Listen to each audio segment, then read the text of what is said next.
May nais po akong ikwento. Hango ito sa lola ko.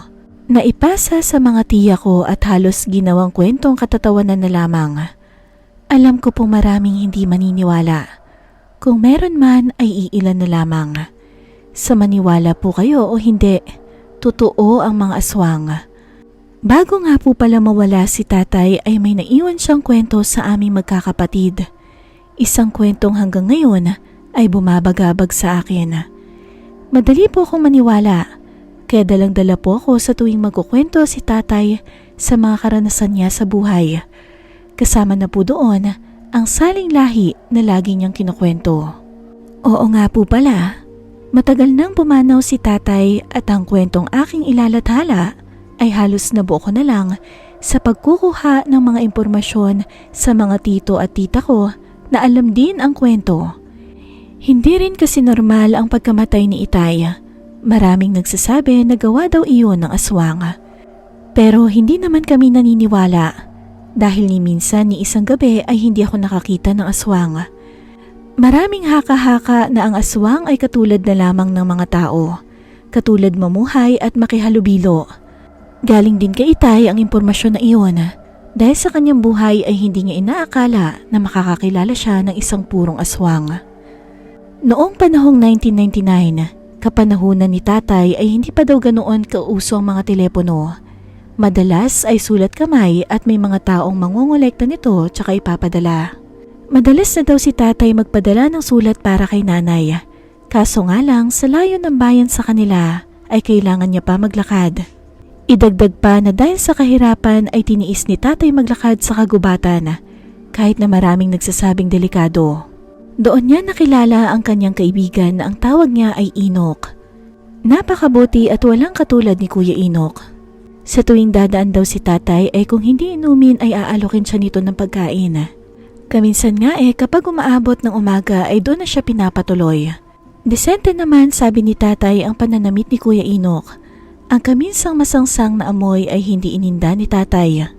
Ngunit isang gabi, sa kuryosidad ay pasikreto niyang pinuntahan ang baluran ni Kuya Inok. Noong gabing iyon ay umalis daw saglit si Kuya Inok. May kukunin lang daw sa kabilang bayan. Oo nga po pala, 3:00 na nung mga oras na iyon. Kalahating katawan ng bata ang nakita ni tatay. May pusod pa daw ito at nakalublob sa baldeng mayroong kulang-pulang sabaw na sa palagay ni tatay ay dugo. Sa takot ay tinanggang tumakbo ni tatay at umalis. Ngunit nakasalubong niya si Kuya Inok sa pintuan at gulat pa kay tatay. Usapan nila. Oh, saan ka pupunta? Bukas ka na lang umuwi. Gabi na't hindi magandang maligalig ka pa sa labas. Uuwi na lang ako, Inok. Sumama ang pakiramdam ko. Ewan ko ba, namimiss ko na talaga si Mrs. Bukas na lang. May mga herbal naman ako dito. Magandang panlunas sa sakit. Epektibo ito. Wala tuloy nagawa si tatay nung mga oras na iyon kung hindi hintayin na sumilip ang haring araw at umalis din agad-agad sa lugar. Alam daw ni tatay na kwentong bayan lang ang aswang, ngunit sa nakita niyang ginagawa ni Kuya Inok nung bago ito matulog ay napagtanto niyang totoo ang mga ito. Pero sa dumaang 3 araw ay may kakaiba daw si tatay na nararamdaman.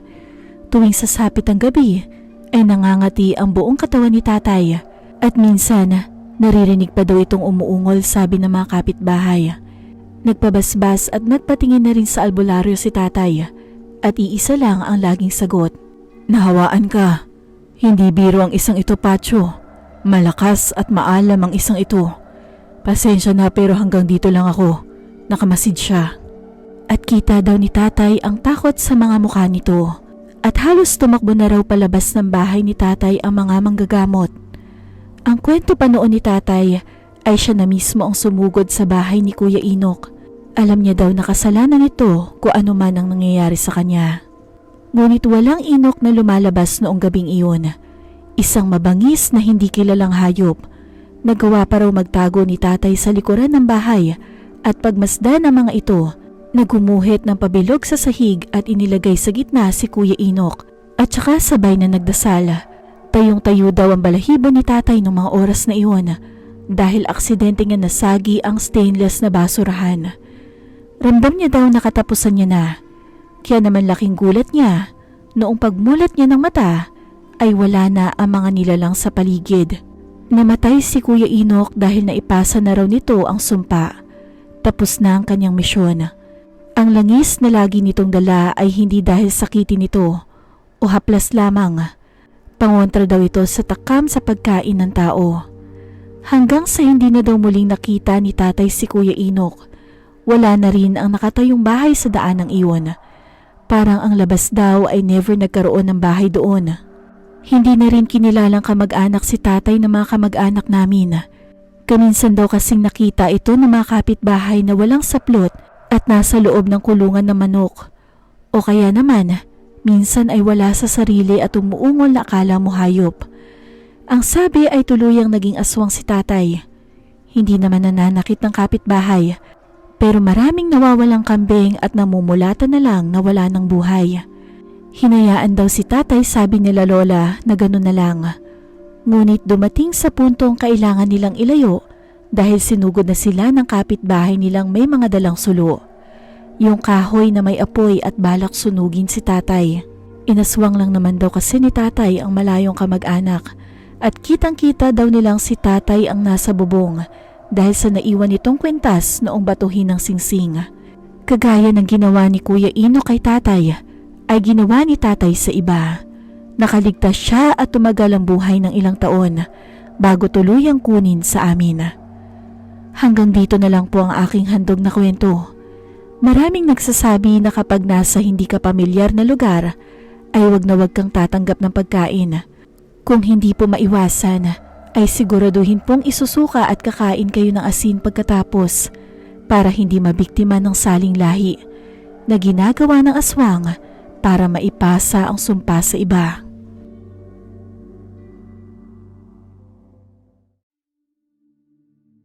Magandang araw po sa inyo. Ako po si Aliyah, alias ko lang po. 36 years old. Parati po ako nakikinig sa mga horror stories nyo sa YouTube habang nag-e-encode ako. Mahilig po ako sa mga horror stories pero matatakotin po ako at never pa akong naka-encounter ng mga multo. Ang kwento ko po ay tungkol sa lola ko na tawagin na lang nating Lola Feli.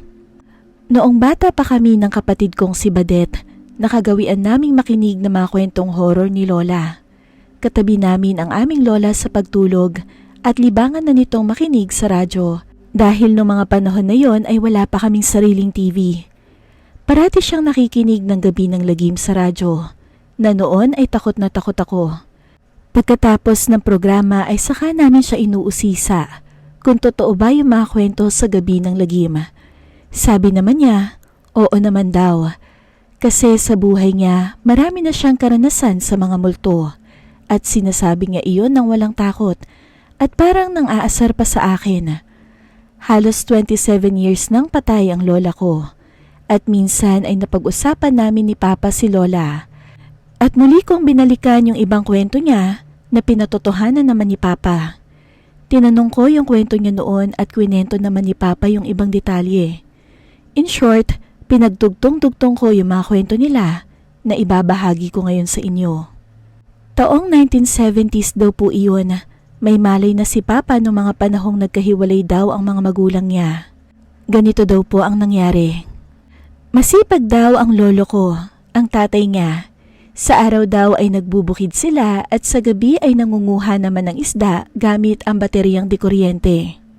At marami naman ang nahuhuli na siyang ibinibenta naman ng lola kinaumagahan.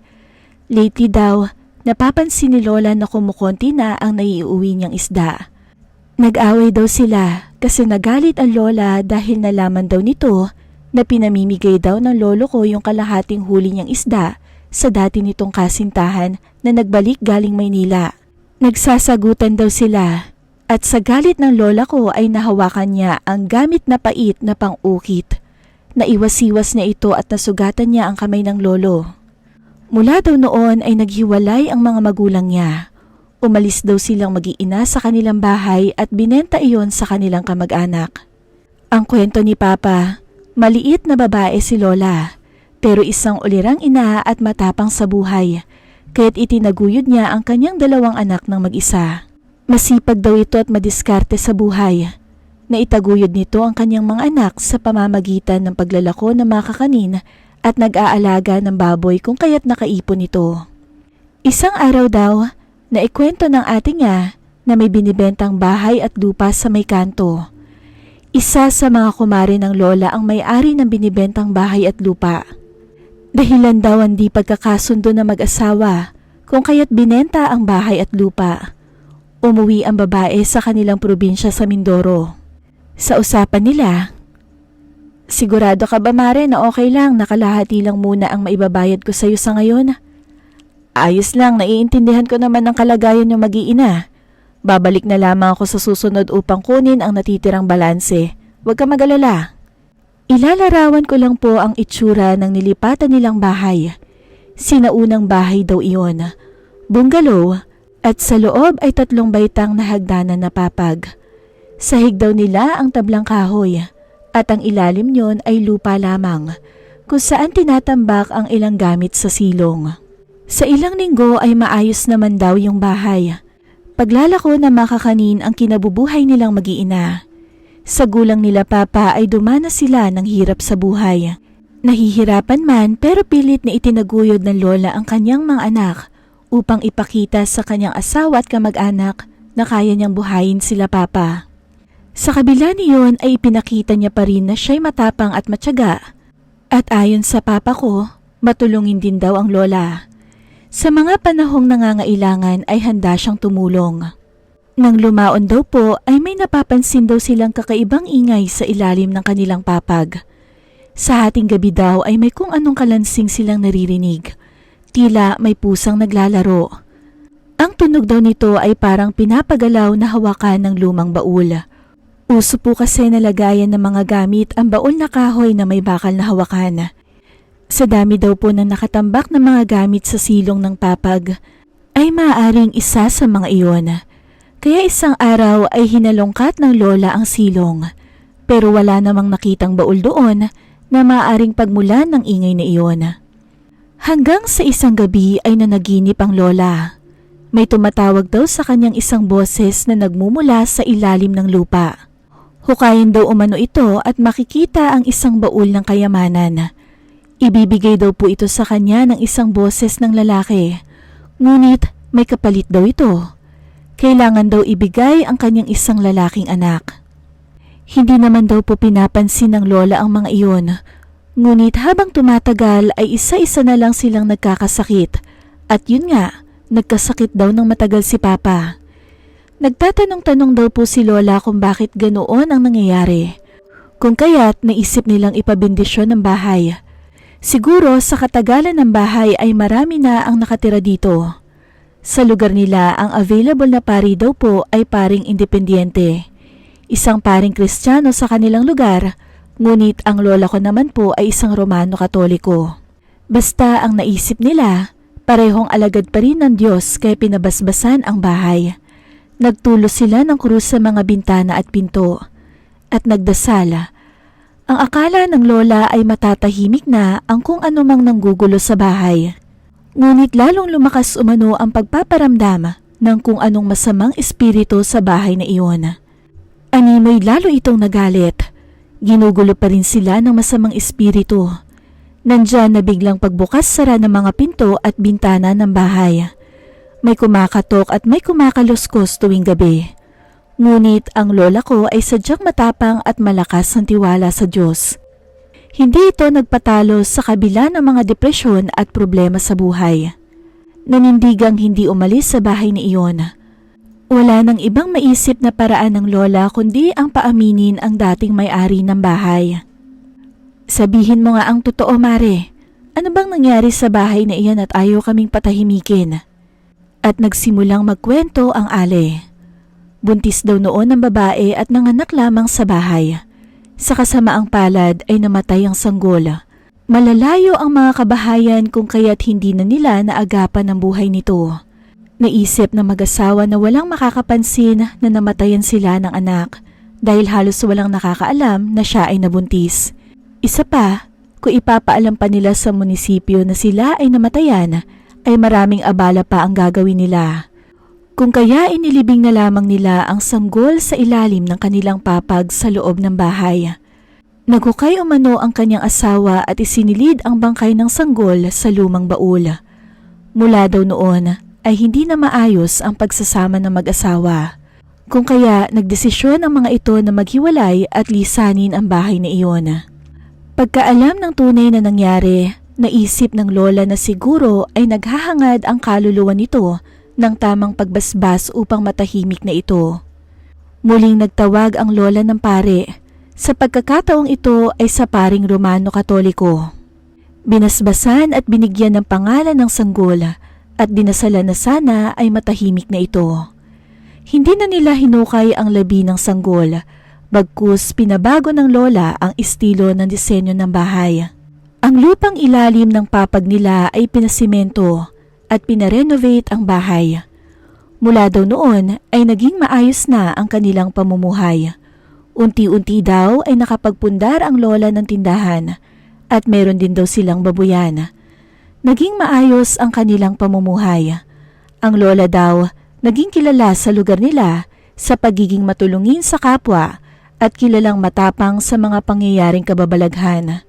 Madalas magkwento ang lola noon ng mga katatakutan.